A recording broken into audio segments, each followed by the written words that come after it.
come back.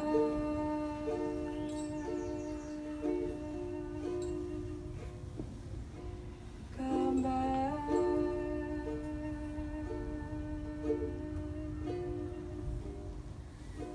Come back.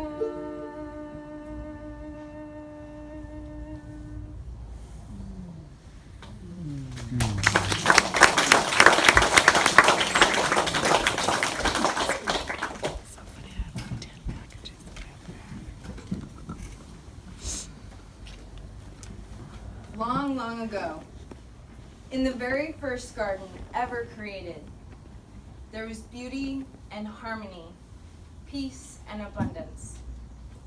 And above this garden were so many celestial beings, some that burned like the sun, and others that reflected like the moon. And no matter whether they sparkled in one place or whizzed by, they all cycled according to their nature and purpose. And within the garden wall, there were so many plants, some with big broad leaves and others with thin needles. And no matter whether they had sweet fruit or bitter shoots, they all grew according to their nature and purpose. And among the plants were so many different kinds of animals, some with wings, others with gills, and no matter whether they roared or croaked, they all acted according to their nature and purpose, except for one, the woman Eve, who acted according to the rules and stipulations of God as they had been translated by Adam.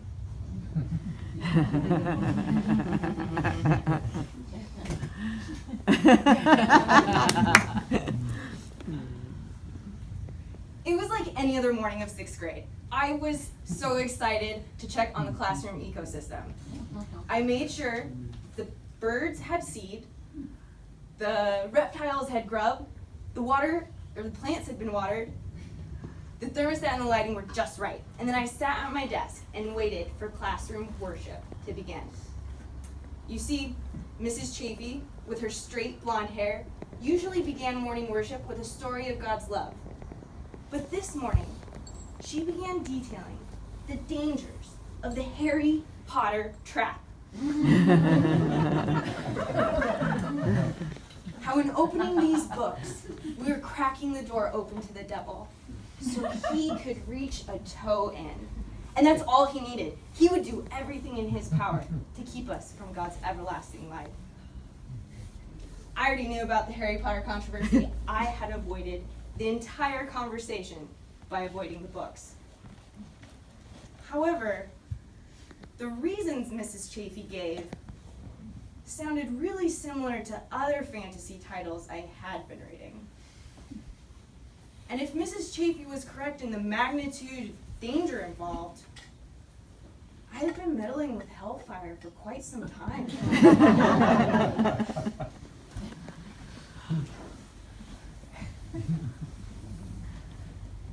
The sun had just risen over the horizon in the garden, and there was a loud bang. Adam jumped to his feet and rushed to the garden gate. And Eve knew. It must be the demon Lilith.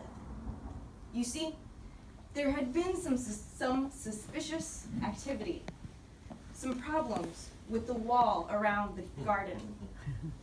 And as Adam had taught Eve how to rebuild the broken pieces, he told her of a fearsome demon who lived in the shadows beyond the wall, who preyed on women in the middle of childbirth, and whose twisted frame would shriek whenever she was thirsty for more. Eve's stomach knotted up as she stumbled after Adam, expecting the worst. And when she arrived, she was surprised to find the gate was fine. And beyond the gate was a tall, beautiful beautiful creature with wild hair and passionate eyes who strode confidently from view. And Eve wondered, that didn't look like a demon. And if Lilith was not a demon, then what was she? Could she be a woman, like Eve? But she wasn't all that like Eve.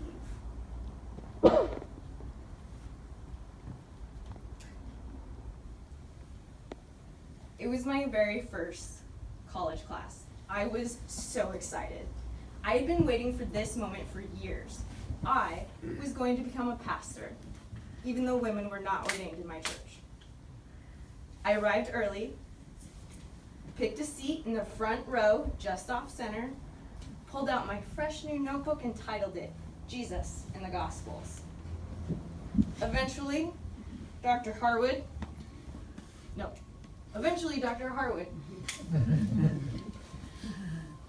with her signature red lipstick and a huge pile of books and binders, came in, mumbling something about the printer and apologizing for her tardiness. She pulled out an expo marker and started mapping out the socio-political context of Jesus' life. I was thrilled. I learned more in this class period than I had in all of high school. I was thrilled until I did the assigned reading. You see, in high school I had learned that Matthew wrote the book of Matthew, Mark wrote the book of Mark, Luke wrote the book of Luke, and John wrote the book of John. I was taught that I could get to know each individual disciple through their gospel and better understand our mutual Lord and Savior. But what I had just read was a detailed timeline that spanned generations. Texts had been collected of Jesus' sayings and his parables, but they hadn't been compiled into gospels until years later. Had I been lied to? Who is trustworthy here?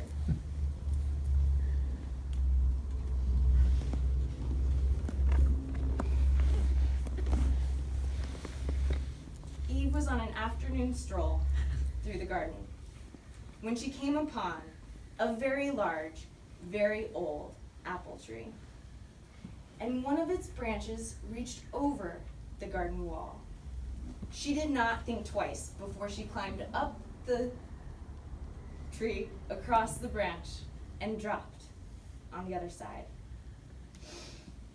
She had to compose herself as Lilith strode towards her. They walked and they talked, and Eve learned that Lilith had been Adam's first partner. That Lilith had left the garden when Adam's demands had become too oppressive. And that she had been punished for leaving and was no longer allowed back in.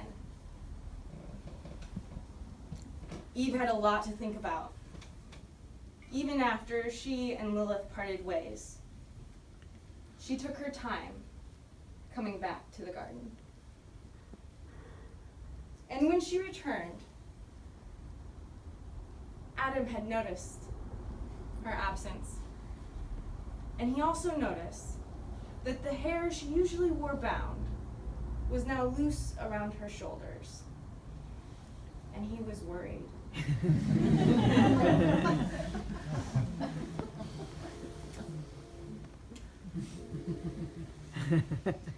I sat on a conference bench that felt hard as a rock.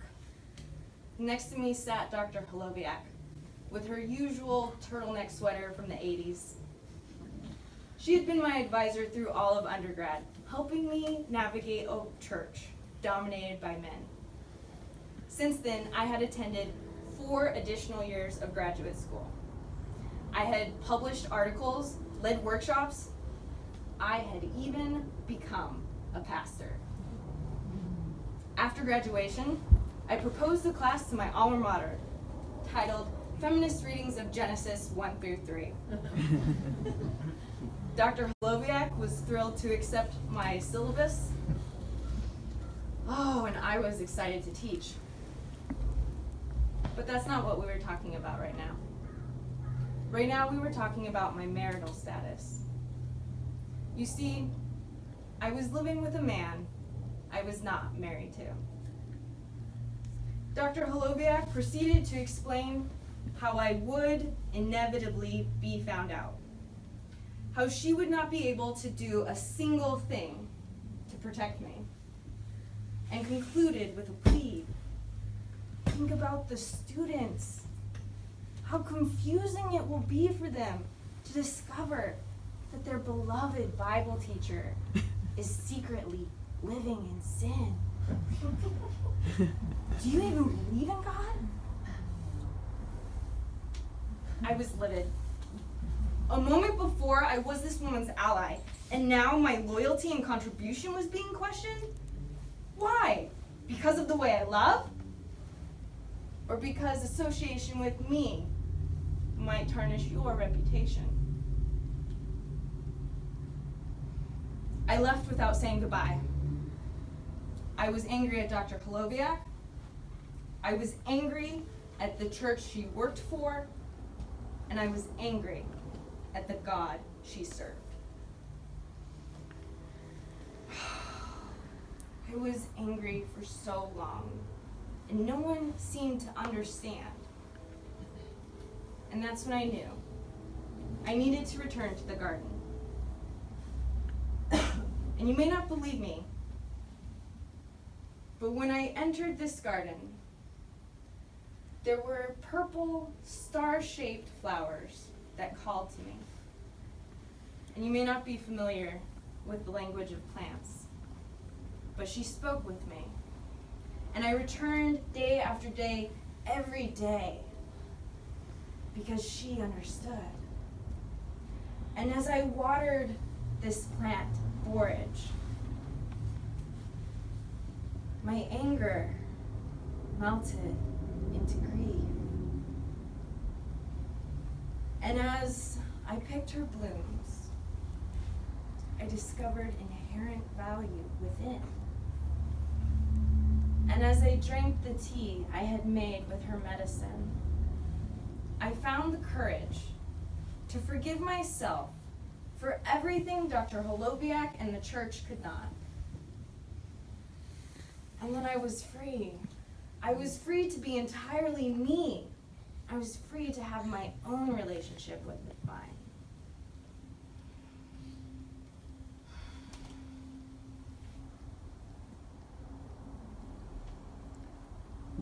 Eve and Lilith spent much time together. They laughed and they cried over and over again until the bond of sisterhood grew between them. And from this bond was birthed the plan.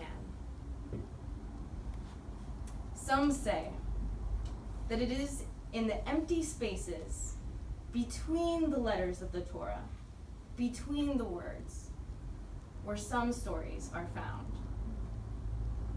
And I can tell you today that this story is found in that mysterious space where that which has not been written can be read.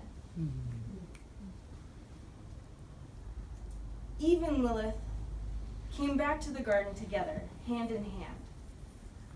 And when they arrived, God and Adam were waiting for them, expectant.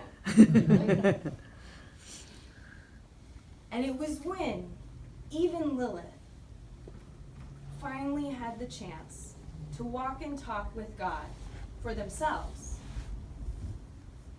that healing began. And they say that after the four of them took down the wall, the celestial beings cycled according to their nature and purpose. The plants grew according to their nature and purpose. And the animals acted according to their nature and purpose, including the woman Eve. And it was good.